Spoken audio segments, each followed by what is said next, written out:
Já te sentiste tão exausto de sentir que as coisas difíceis parecem que acontecem com tanta frequência, quase todos os dias, como se no momento em que algo bom surge, algo doloroso já está a bater à porta sem dar uma oportunidade de descansar? Ou talvez quando finalmente ficas sozinho com os teus pensamentos, a tua mente começa a encher-se de tudo aquilo que te magoa e todos os pensamentos são negativos e por aí. E quando isso acontece, tudo o que tu consegues pensar é: eu preciso de pausa, eu quero me sentir bem, eu preciso de paz. Eu quero finalmente ver algo bom acontecer na minha vida e ficar por longo tempo. Acredita quando eu te digo que eu sei tão bem como é que isso é? Quando se carrega dor durante anos e anos, tudo aquilo que nós desejamos é que aconteça algo de bom e que permaneça. E claro, quando estamos neste estado mental, tudo o que nós queremos é sentirmos melhor.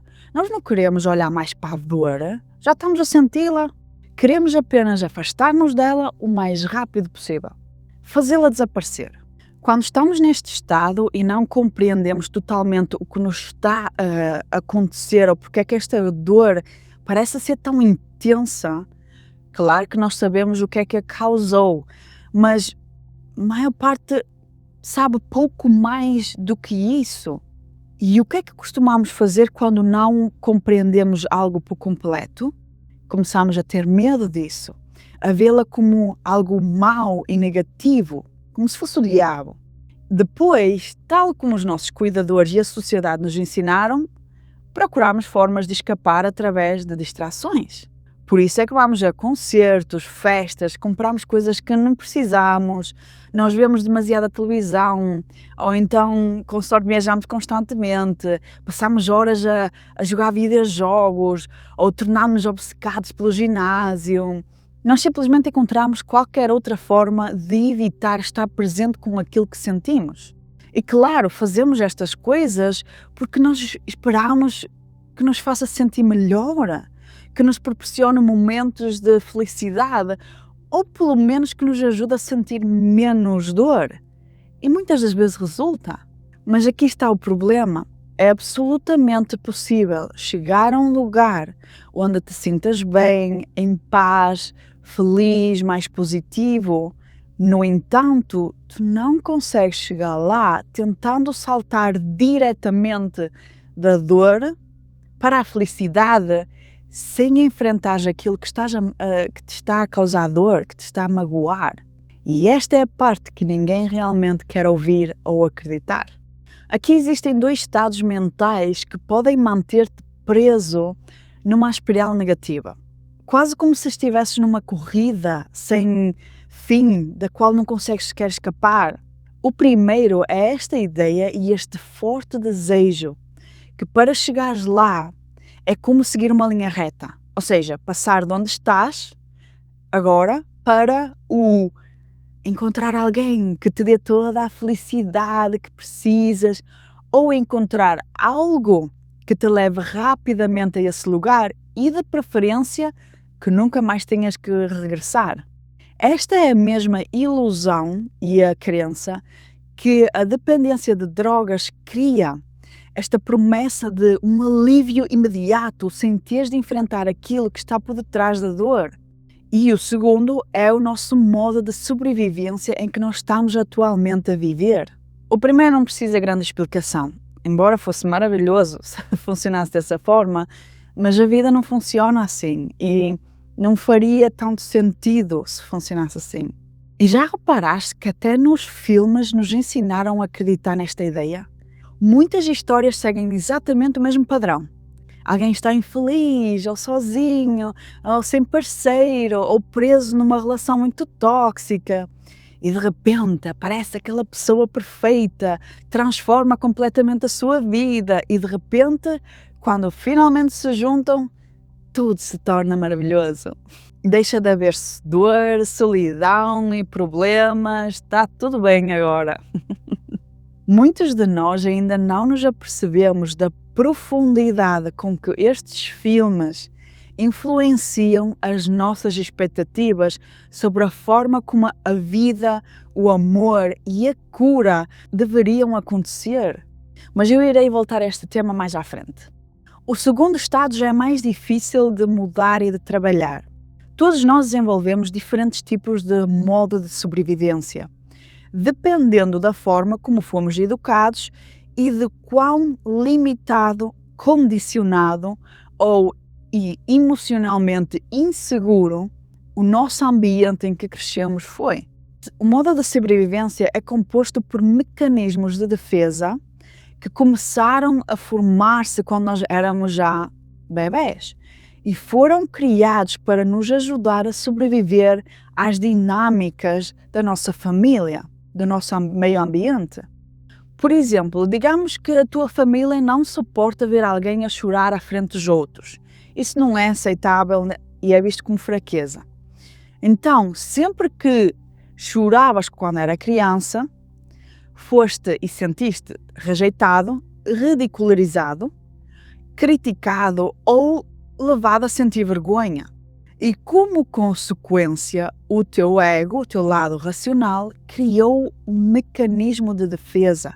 Isto é quase como uma nova personalidade, através da qual tu aprendeste a não chorar na presença dos outros, à frente dos outros, mas em vez disso, aprendeste a fazer piadinhas, a rir ou talvez a agir como se estivesse tudo bem ou que se nada acontecesse, sempre que surge um sentimento doloroso ou uma situação difícil.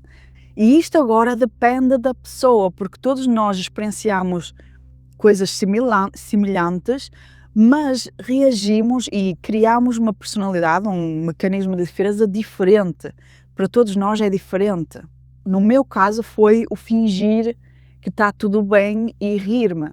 Todos nós estamos cheios deste tipo de estratégias, que foram formadas ao longo da infância até mais tarde na vida. E na altura em que foram formados, eles serviram-nos muito bem, porque nos ajudaram a tornar-nos naquilo que os nossos pais, amigos e outras pessoas aprovavam e gostavam.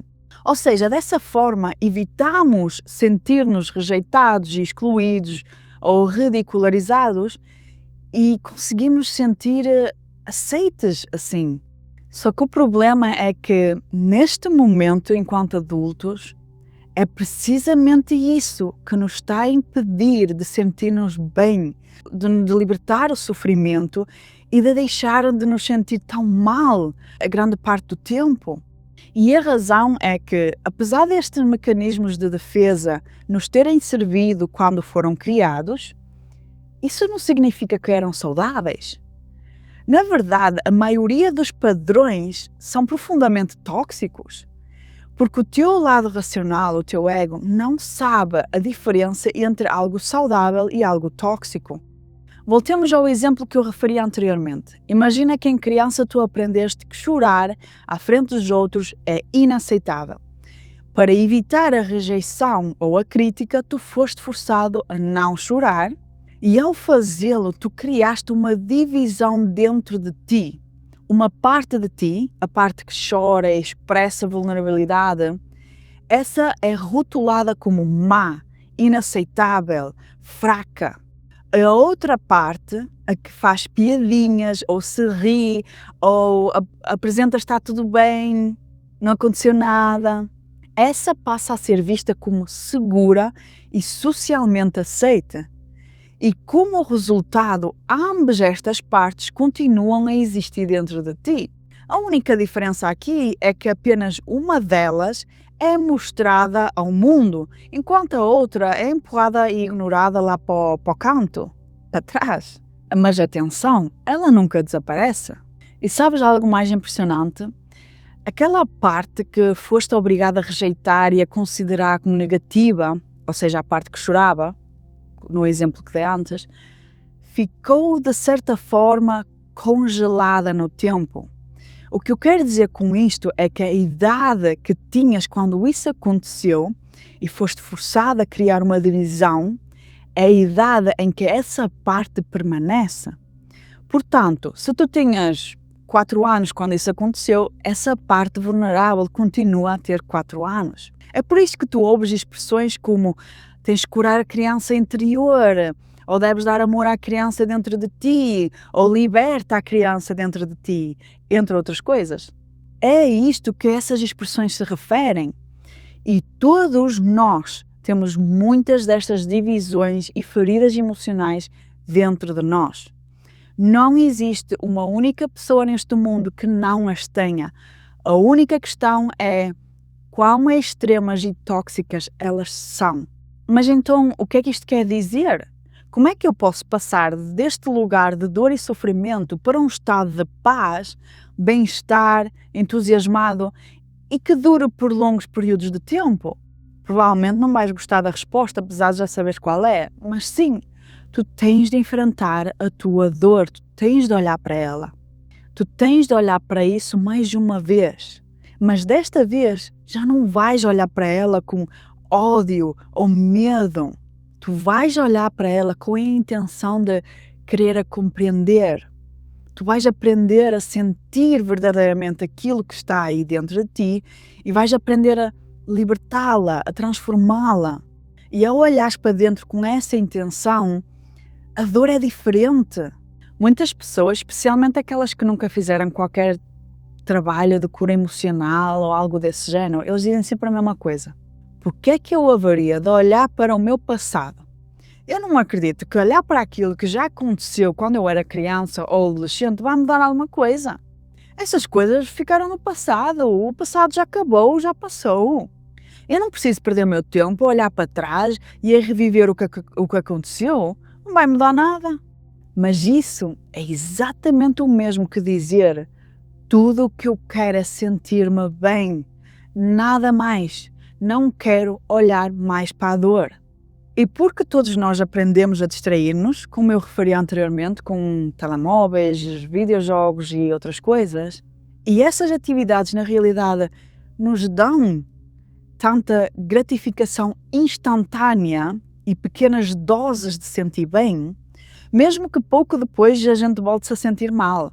Mas mesmo assim nós acabamos por criar esta ideia e este desejo e a expectativa de que curar a dor e libertar-nos do sofrimento deveria de funcionar da mesma forma. Nós queremos passar diretamente dos sentimentos horríveis que estamos a viver a sentir-nos imediatamente incríveis, em paz e livres. Nós esperamos isso, nós desejamos isso. Nós queremos alcançar este estado sem ter de enfrentar nada mais que seja doloroso, nem passar por mais merda nenhuma. Agora tu aqui tens uma escolha a fazer. Queres continuar exatamente como estás, sabendo que as coisas não vão melhorar, porque até agora não melhoraram, sabendo que as coisas vão continuar assim e, como sempre, elas pioram? Muitas pessoas escolhem não mudar porque elas dizem: mas eu sinto-me mais segura assim, esta é a minha zona de conforto, eu tenho medo que se tentar algo diferente as coisas vão ficar ainda pior. Se tu és uma destas pessoas, não te esqueças, o que tu realmente estás a dizer é: eu estou tão habituado a esta dor que sei que consigo carregá-la sem morrer por causa dela. Ela dói imenso, mas eu estou habituada a ela. E ela é tão familiar que eu já nem me lembro de uma vida sem esta dor. Eu já não sei como é que isso é, mas esta é a tua escolha. E é importante que tu entendas que és tu e apenas tu quem escolhe permanecer neste estado e com isto. Ou então podes dizer como eu disse, que chegou um dia em que eu disse: eu estou tão, mas tão cansada desta merda toda, eu sinto-me tão exausta que ou eu encontro uma maneira de mudar isto, independentemente das coisas novas que tenha que experimentar, seja o que for que tenha que fazer, ou eu faço isso, encontro uma solução, ou eu desisto desta vida. Eu não consigo continuar assim. Ou seja, no meu caso, eu cheguei a um ponto em que o meu estado mental, emocional, ele estava tão em baixo, mas tão em baixo, eu já não conseguia mais suportar a vida desta forma. E por isso, eu até defini uma data. Eu disse a mim mesma, eu irei passar estes próximos 6 meses, irei procurar e experimentar diferentes abordagens, irei olhar para dentro, não quero saber se dói ou não, compreender o meu mundo, eu quero entender e conseguir curar, para finalmente pôr um fim a isto, ou pelo menos mudar. Caso contrário, eu simplesmente não continuo, ponto final. E foi na realidade nesse momento em que as coisas começaram a mudar completamente na minha vida. E porque eu preferi experimentar coisas novas, sabendo que até poderia doer mais, mas que pelo menos eu podia chegar ao fim e dizer: "Oh pai, eu tentei, eu realmente fiz, mas não deu certo. Mas ao menos tentei." Muitos de nós só tentamos mudar alguma coisa quando a vida chega a um ponto tão baixo, mas tão mau, que só existe a opção de fazer algo diferente, pedir ajuda, ou fazer algo novo, ou mexer. Especialmente quando nós todos estamos a iniciar uma jornada da cura, que foi o meu caso, eu só a iniciei porque eu estava no limite. Mas isso não tem de ser assim. E esperar que as coisas fiquem tão más, que a vida chega a um ponto tão baixo, e só aí é que decides de mexer, de fazer algo, é extremamente doloroso. É que nem consigo descrever o quanto. E é por isso que tens de ver que tu aqui, tu tens a escolha.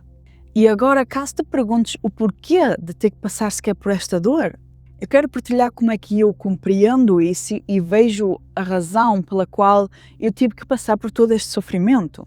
Mas primeiro, antes de mais, é importante saber que tu nunca, mas tu nunca mereceste toda essa dor e todas essas situações difíceis pelas quais passaste. Tu não as mereceste e não tem nada a ver com merecimento. Na minha perspectiva, a razão pela qual nós temos que passar por elas e experienciar isso é porque quando nos curamos delas, nós transformamos-nos em pessoas diferentes. Isso cria uma personalidade diferente. Isso muda algo dentro de nós e a nossa vida. E também muda a forma como nós vemos o mundo e outras pessoas. Eu sei que isto pode parecer um absurdo ou sou desnecessário, mas para mim, compreender isto ajudou-me muito a aceitar o fato de que a vida, ela vai sempre ser acompanhada e vão sempre chegar desafios até o dia em que eu morrer. E é verdade, depois de ultrapassarmos algo difícil, de o libertarmos de forma saudável e aprendermos a lição que essa experiência estava a tentar nos ensinar, nós tornámos-nos em pessoas diferentes. E isso faz com que reajamos de forma diferente ao mundo e às outras pessoas. Por isso, o meu desejo para todos vós é: não esperem para que as coisas fiquem ainda piores, para que a tua vida chegue a um ponto tão baixo que só aí é que fazem uma mudança profunda, é que experimentam uma abordagem diferente e decidem de começar a olhar para dentro e entender. Não cometam os mesmos erros que eu cometi, de esperar que a vida chegue assim a esse ponto. Não vale a pena, não vale a pena. Eu espero que isto tenha ajudado de alguma forma e, como sempre, desejo-vos uma boa semana.